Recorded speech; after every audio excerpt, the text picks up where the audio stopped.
Cool. Good evening, folks. Thank you so much for joining us wherever you're watching this live stream. We're coming to you live from the PSL offices in Parktown, Johannesburg. As it edges closer and closer to the end of the transfer window at midnight, it will shut. And we've seen some moves happening throughout the day. Obviously, around the big teams, there have always been questions as to where they'll reinforce the likes of Mamelodi Sundowns. Bidvest, we've seen they've acquired Lorenzo Gordinho. In the likes of Orlando Pirates, they've made a move today for Nkanyiso Zungu from Stellenbosch FC. We also know with Kaizer Chiefs, they've already made a signing in this window. And to maybe unpack all of these moves that have happened and maybe look ahead to the ones that could possibly happen before the end of the night, I'm joined by Elasto Capoeza. Elasto, thank you so much for joining me this evening. How would you characterize this last day of the transfer window? Do you think it's been a quiet one? I guess we haven't seen any marquee deals happen, even though the big clubs, the likes of Sundowns, up until maybe late this evening, rumored to be in talks with Gift Mutupa, that's seemingly fallen through. So that would have been a big move. It doesn't seem like we're going to get any big moves, but what do you make of the moves that have been made so far? Good evening, Kamza.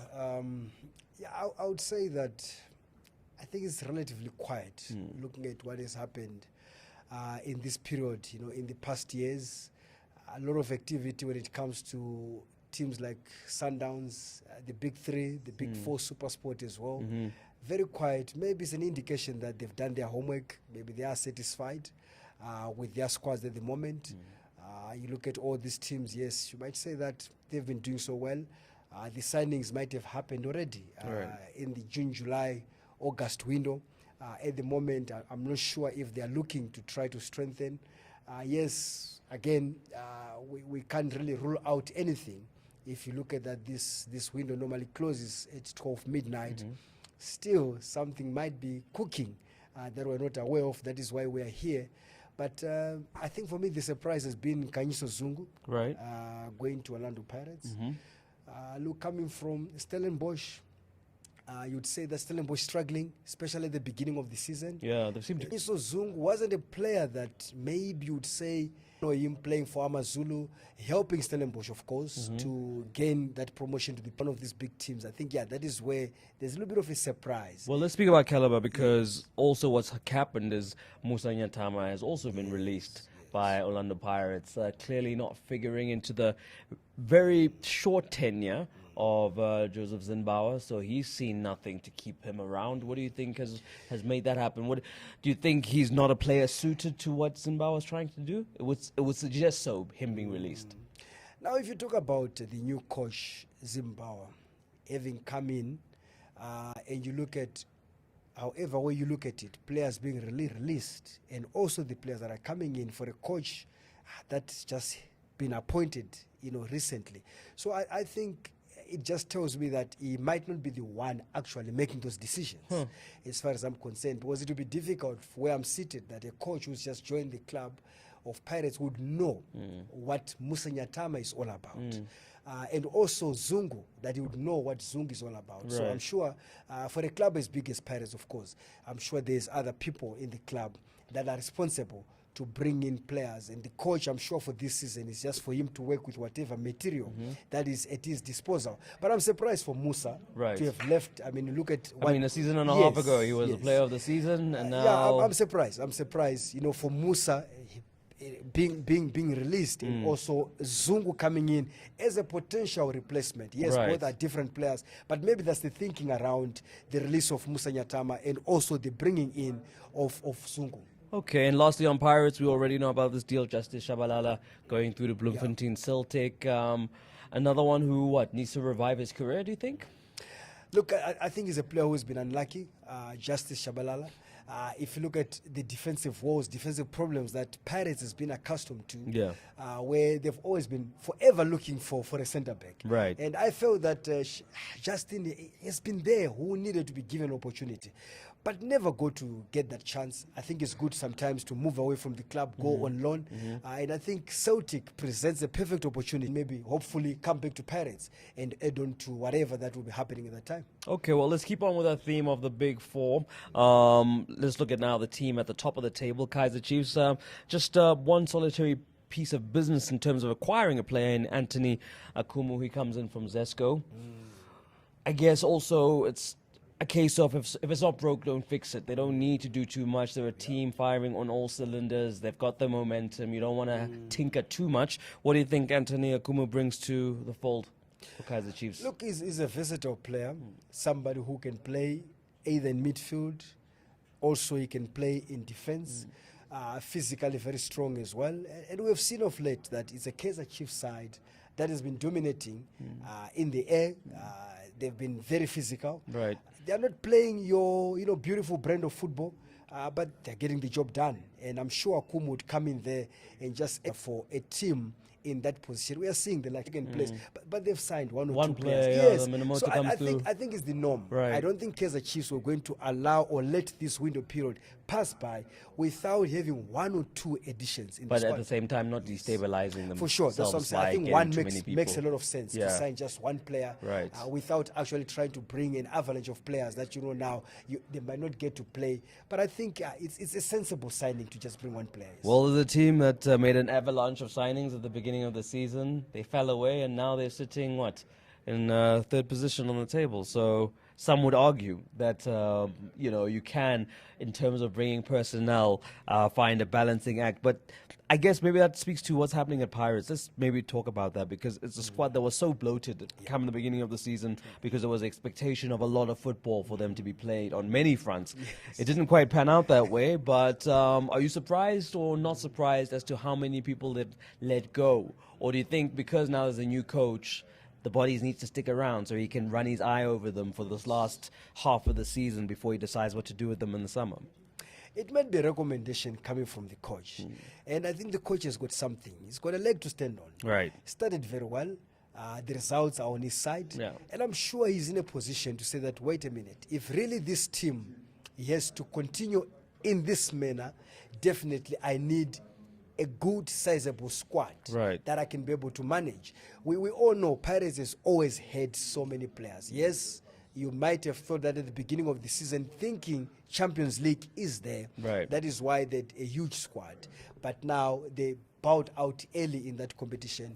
And now you've got a new coach that comes in and says, what do I do with all these players? And again, yes, I think it's very sensible to release some of these players to go and play, seek game time elsewhere. And yes, I think it's a Pirates at the moment that a coach wants to make sure that it doesn't have so many unnecessary players just wandering around the club. So I think, he's trying to make sure that, yes, that squad, it is manageable. Okay, and then maybe let's look at Mamelodi Sundowns. They're a team who now linked with the likes of Knowledgeable Sona. Up until today, it was Gift Mutupa. And the only signing they've really made is more promotion of a young player in Promise Mkuma coming up to the first team. And I guess he'll have another option as far as attack.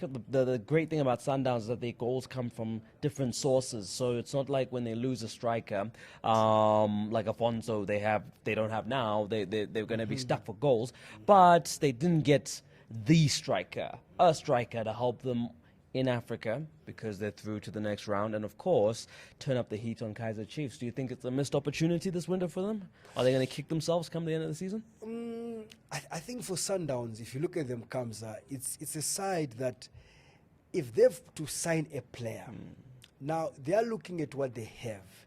And I can tell you, the last couple of years, Sundowns, it's difficult for Sundowns at the moment to look at Pirates who, Because again, he's not getting the game time of of game time. Pirates. Yes. Correct.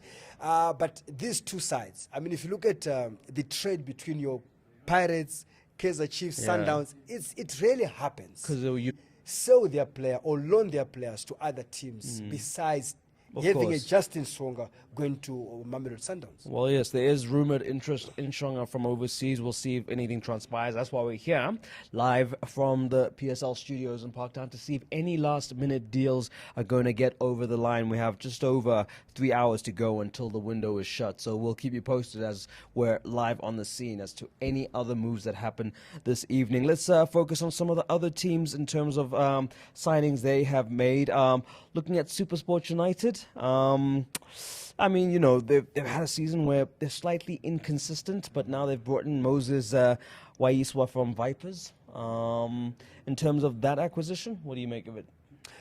Yeah, look, again, it will be a situation where Kamza would SuperSport be left out.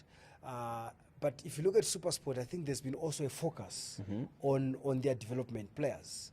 We've seen a lot of players coming through the youth ranks, where now you look at this signing that you've just mentioned. Yes, it will add on, definitely to make sure that SuperSport can be more stronger.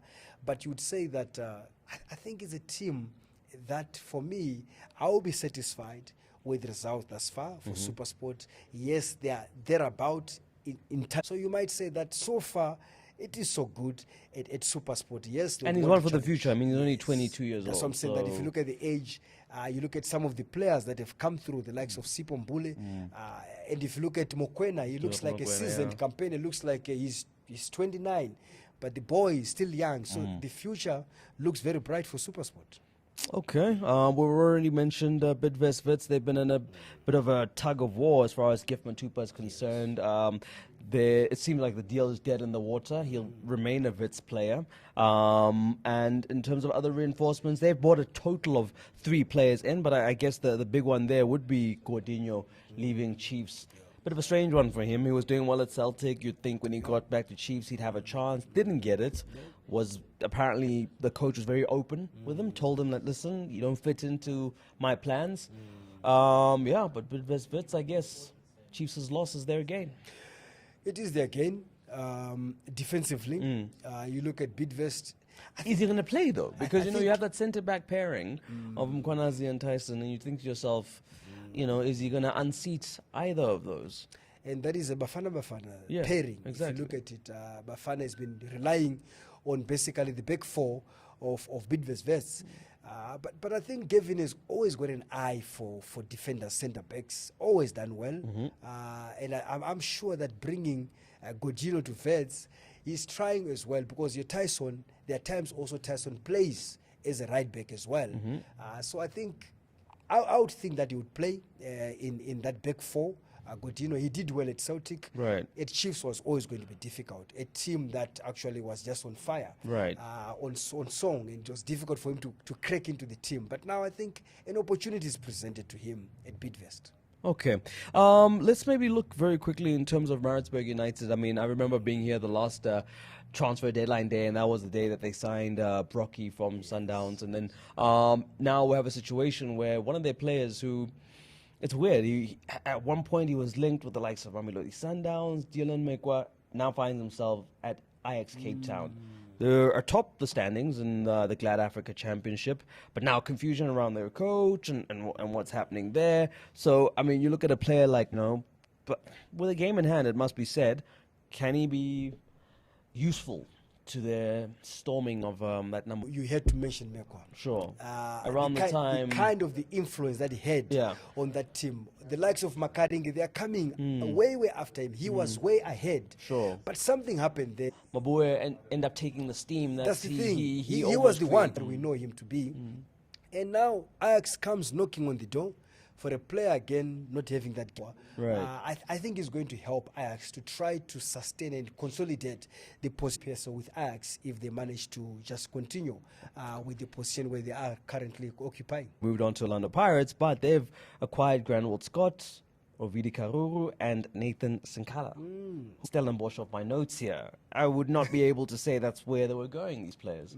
Are you surprised by those moves? Outside? It's a club, Kamza. If you talk about the resources are there, financially they are strong. Right. So I seem to be loyal to the players that help them to promote the side.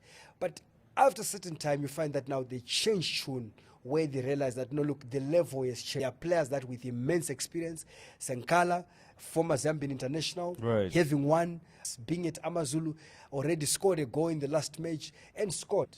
Some stability and some Robin Johannes, you could see that they were going for experienced campaigners, and it's been they do for the rest of the season. Top 8 is not so far off when you look. If any more deals do transpire this evening, and we will definitely get back up on here onto the airwaves and let you know. And hope crystal ball, do you think that might happen? Any moves? For me, it might be a good sign that teams. Well, yeah, I mean, proper planning. It might be teams that really knew what they were getting themselves into. Because when you do, then when these deals were done before, sure. Because now take on the player that might because they would have done their homework. But you never know. Some time yet, and like we said, we'll keep you up to date as to what happens. We're going to take a short little break and broadcast of transfer deadline day in the ABSA Premiership. Some Glad Africa Championship teams are concerned. Time will tell. We will join you later.